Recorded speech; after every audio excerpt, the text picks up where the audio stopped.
Welcome back to EarthX 2025. Lawrence Ford here with Dr. Lorin Carter. And we are here with the Conscious Capital Foundation as always. Really, really excited to get to know you. And, you know, your presence and your smile is just outstanding. Well, thank you. So this is going to be a lot of fun for me to really dig in, get to know you. And, you know, I love to do interviews, most of my interviews, when I really don't know anything about it. So we can be fresh, right? And just really get to know it. I'll tell you how I love to start, if you're good with this. Let's go for it. Why are you here? And when I say that, I mean, why are you here on this planet? Ooh. So we start with the existential questions first. All right. We'll start easy. There we go. Most people do like little warm-up questions, right? Dr. Carter, like, what color is your sweater? We'll start heavy. Let's go right at it. Absolutely. I've always felt like from I was little that I was here to help people. And what that has looked like in my life has looked different at different points. I've worked in government, worked in private industry, I've worked in education, and now I get to work in our own consulting firm. Where'd you grow up?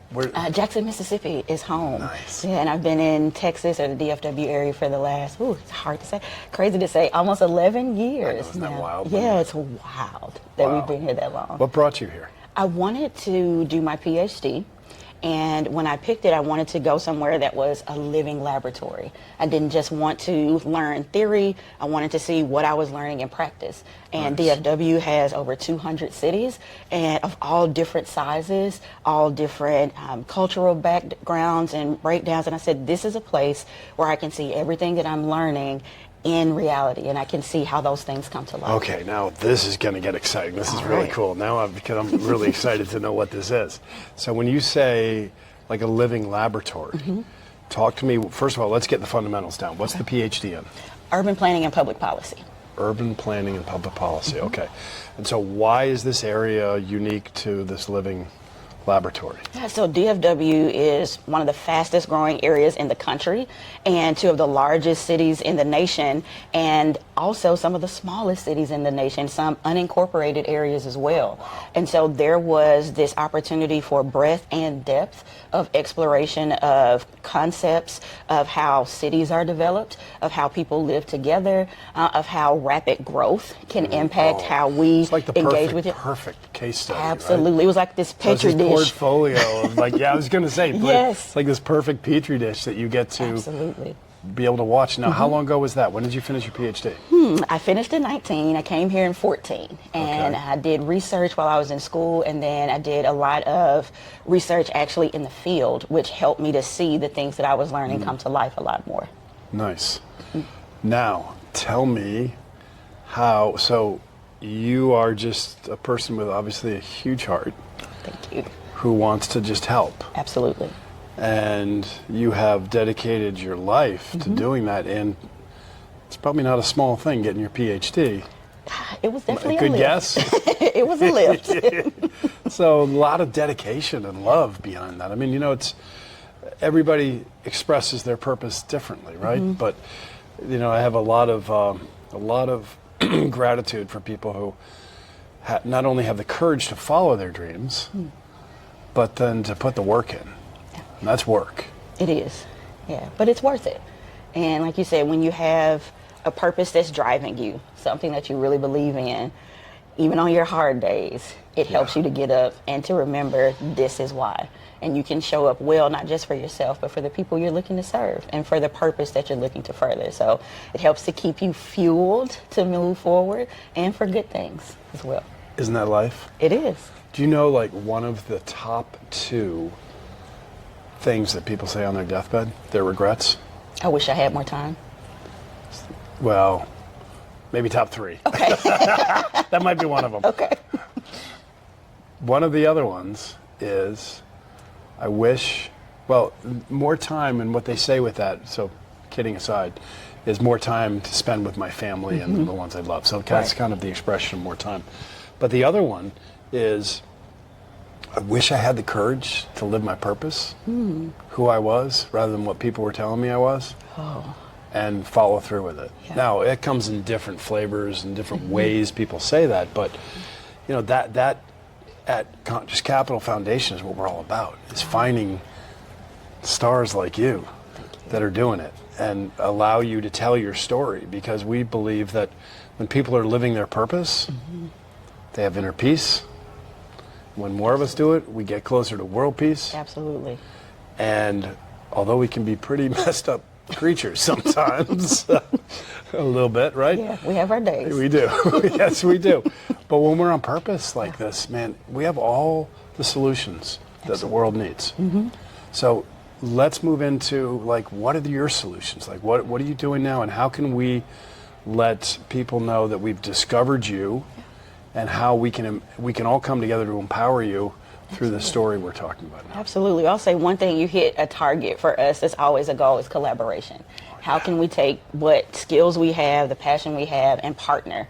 And we always like to say we help people take their desires and their dollars and turn it into impact. Because we have the expertise in a certain area that we can help them do that, but they have the desire and may not have the technical skills. And so we like to come alongside with their personal or whatever local expertise exists. We match that with our subject matter expertise and bring that project or that goal to fruition. And so at our firm is C-Suite Equity Consulting.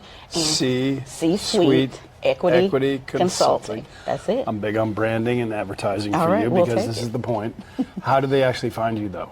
So we are on all social platforms at C-Suite Consult, and then our website is C-Suite Equity Consulting, only one E between C-Suite and equity. Okay. That's it, .com. That's Awesome. it. Okay, so now take me through a little journey. Okay. You know, there's a lot being done with urban development and smart cities and a lot of things we see out there in the world. Tell me, like, make it granular for me and our listeners. What do you do? Okay. Like, we've talked about this petri dish, so where do you start? Absolutely. And then what do you do when you start? Take us Yeah. through the story. So our sweet spot is cities, and we work with impact-focused, mission-focused organizations, businesses, and governments. Often philanthropic entities are part of that as well. So you first start with understanding who's in the area, what skills they have, what their purpose is, and then start collaborating and bringing people together. Is that right? Yes, that's a part of like our step process. one. So you got to know who's there. You got to understand your resources. Yes, but I would Right. say we do, and that's a part of how we frame out our projects. When we're looking for our clients or our partners, those are the groups that we look for. And then our goals and the projects that we take on are to make communities environmentally healthy, more socially connected, and economically vibrant. And Okay, so, let's do that again. okay, So, environmentally healthy, yep, socially connected, okay, and economically vibrant. beautiful. Yeah, 3 major strands of Yeah, healthy communities. I love that. And so that's what our goals are and where our expertise lies. And we come in normally as a partner is bringing us in because there's a complex problem that's happening, type of development that's occurring, or rapid change in a community that they need to understand. And we come in with our research background and expertise on that side. We also have engineering and law. That's a part of my interdisciplinary background professionally. And our firm, we have wonderful staff and teammates that are diverse as well. But what we come in and do is, one, do a broad survey of what's happening in the community. Then we work with the community to understand what do they see, what do they hear, what challenges are they experiencing, what assets exist. And then we create a plan that's action focused. And it says, how can we address these challenges that exist? Some might be housing. So we don't have enough diverse in housing types to make sure that we have a community that can grow at different levels and scales and actually be resilient and sustainable when things happen or as the community grows. And so we come in and help to create a plan that's action focused that they can implement to help the community grow in a way that is sustainable over time, and that includes the residents who are there, those who want to come back, and those who are also new to the area. Okay, so there's something that hit me. So as I try to understand this is beautiful. Oh, thank you. And I'm going to put it in my words so you Absolutely. can tell me where I missed or if I'm on. So I see you guys. So first of all, like, what's the demand, right? And this is where I think it's critical with what you're doing. It seems so cool. It seems like you're a crisis management turnaround in the terms of typical business, right? I mean, so Yeah. you're looking for someone who's got a problem. That problem is immediate and real. How am I doing? That's definitely about 50 to 75% of our business. Okay. So they're motivated to do something, Absolutely. which is big when you get is. into politics, and right. So you're coming in my first book. I talked about the third season when people go through crisis or an interruption in their life or something that wakes them up, gives them an opportunity to make a shift in what they're doing. And that works within. Yeah, thank you. I'll get you a copy. I think you'd like it. I would. Yeah. And all of us do that in our lives. We all have those times, and when we look back at them, we realize these are like usually the things that are the hardest, were the most opportune opportunities to grow if we're awake and aware, right? Rather than rushing through that lesson. And it's fascinating because to me, I guess it shouldn't be that fascinating because we're just a group of individuals in an organization, right? And I see organizations do the same thing, as well as, countries and some of that going on today. So is that a correct assessment with 70%? Let's just start with 50 to 70%. So you've got a real need. How do they choose you? So it can be a number of different things. We're definitely fortunate where referrals are a great part of our business because of the work that we've been able to do. In Dallas alone, we've seen over $18 million of direct impact from our work in local communities for their benefit. So you're doing a good job measuring ROI on the back end. Yes, sir. Right. Nice. Absolutely. Nice. And then the other portion is we do traditional RFPs or responses to requests for proposals. And then we look for collaborations, and we will go after or reach out to other organizations that we know are in the field and are looking to make an impact but may need an additional set of expertise to help them reach their goal. And so we'll pitch our services to them in ways that we can partner and collaborate, as we don't believe you have to reinvent the wheel, but if you can help the wheel spin a little bit faster, we want to come in and help do that as well. And then we're offering more trainings on our end as we've seen our field change and we've seen the needs change more towards, just like you said, being able to measure what is your ROI, how are you measuring your impact, and helping organizations that may be mission focused and impact focused move to additional levels of storytelling where they can actually capture that in ways that are quantifiable and you're able to evaluate it and measure it a bit better to share with other partners who want to get involved. Let's dig deeper on that, shall we? Okay. Let's go down that road. Go for it. Because it's hard. When you're trying to get the qualitative into quantitative, it is. You ever seen like a 3-year-old trying to like get a square peg in a round hole? With all their might? Bang, bang, bang, right? And it does you not ever felt work. that way before? We have. Yeah. It's hard work. Yes. It's really hard work. It is. So tell me, what have you learned from that and how have you improved? Maybe give me an example of something. So one of the things we sound like after talking to our clients and looking at the field over the last couple of years, we always include metrics in our plans because, like I said, they're action focused. So they're not meant for us to write and then sit on the shelf. They're meant for our clients and communities to take them and implement them and put them to work. But one of the things you also want to do when you're doing work is to measure how well you're doing and have checkpoints where am I really hitting the target that I want?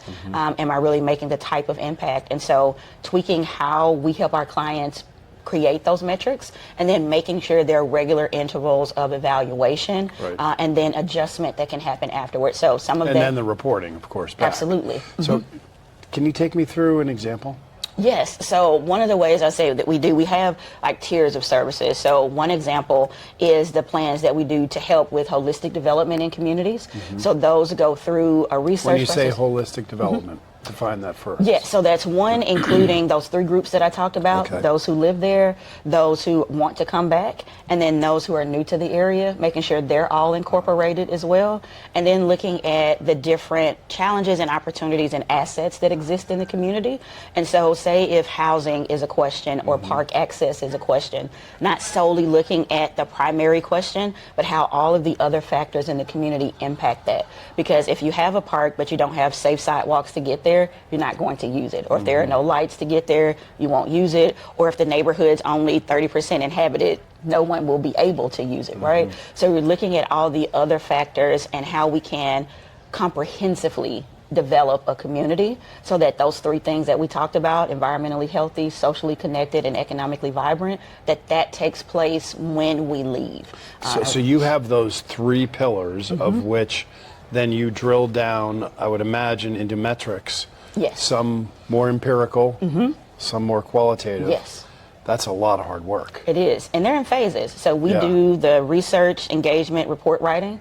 Metrics are included in that portion, and then behind that is evaluation. So at 6 months or a year, we come back and say, this is what we've seen, this is the data that's been captured, this is how well you're doing at reaching that goal. Here are ways that you can improve, or here are ways that you can multiply that existing impact that's doing well. And to help them do that and realize it won't happen in 6 months. Like, these are plans that are meant to be implemented over time. Expectations. And Absolutely. I would imagine that, you know, in the world of money, let's follow the money for a bit, shall we? Does it have anything to do with this? A little bit.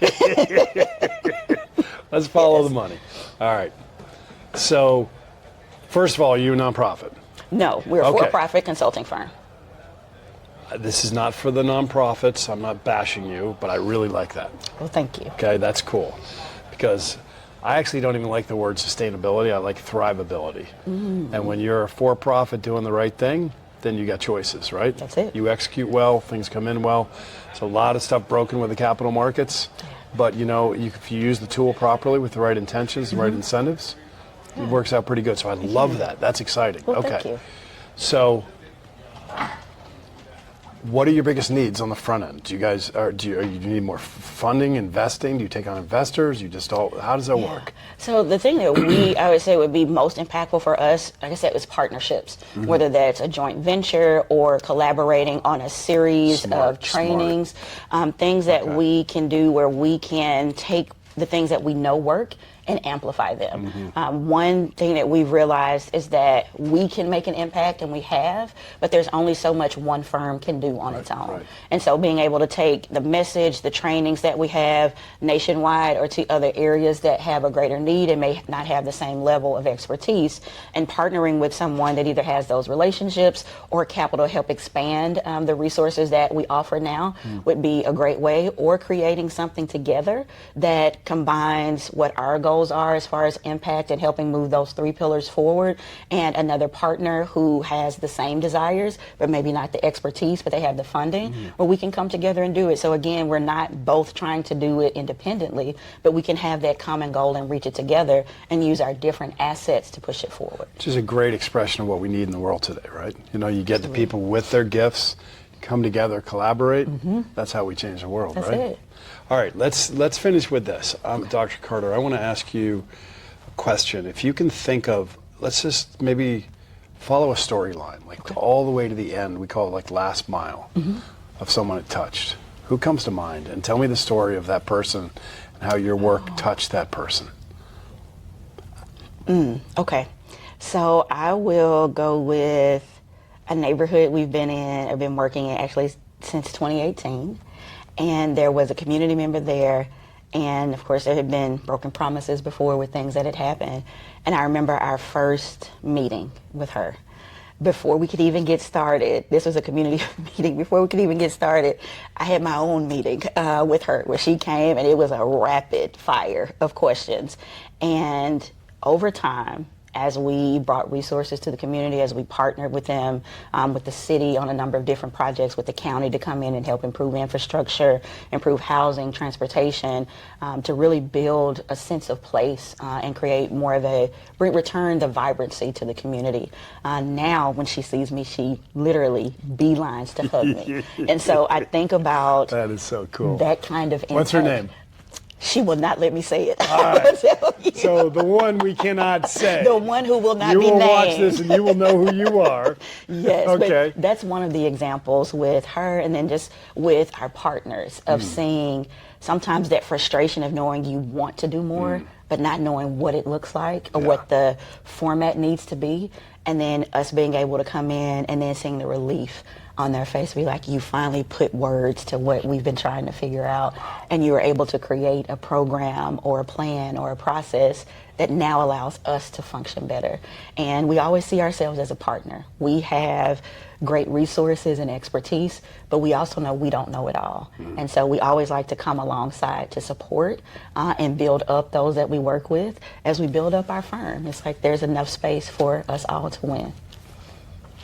Thank you for making the world a better place. I give you a hug. Absolutely. You're awesome.